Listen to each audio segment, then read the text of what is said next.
म सानो हुँदाको दिनहरू सम्झिन्छु। न त कुनै कुराको डर, न त भविष्यको चिन्ता। सानो हुँदा साह्रै रमाइलो लाग्थ्यो। साथीहरूसँग दौडिँदा, खोला नाला पौडी खेल्दा साह्रै रमाइलो लाग्थ्यो। एक दिन खेल्दा खेल्दै हातमा चोट खाएँ। आमालाई पिर पर्छ कि भनेर मैले त्यो चोट लुकाएँ। अब त आमासँग पैसा माग्न पनि लाज लाग्छ। खै कति छिटो बालोपन बित्यो, मलाई त हिजो जस्तै लाग्छ। एक दिन भने आमाले, छोरा अब तैँले केही गर्नुपर्छ, मेरो उमेर पनि सकिन लाग्यो, मसँग समय पनि कम छ। मैले विदेश जाने निर्णय गरेँ। भिसा आयो, विदेश जाने तयारी गरेँ। मलाई पुर्याउन आएका मेरा बालाई हेर्दै भन्यो त्यो जहाजले, जति आँसु मैले देखेको छु देखेन होला खुदै आँखाले पनि।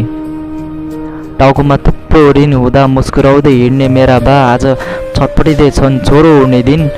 आमाले सम्झाउँछिन् बालाई, छोरो कमाउन गछ, छिटै तिर्छ रे हाम्रो ऋण। बाले भन्थे नेपालमै केही गरौँ, तर छोरोको आकाश छुने सपना रोकिन मानेन। किल्ला टेक्न जन्मेको भन्थ्यो, सिंहो टेक्न मानेन। अन्जान ठाउँ, अन्जान सहर, खाना पाउला नपाउला घाँसका लागि, घर पाउला नपाउला बाँसका लागि।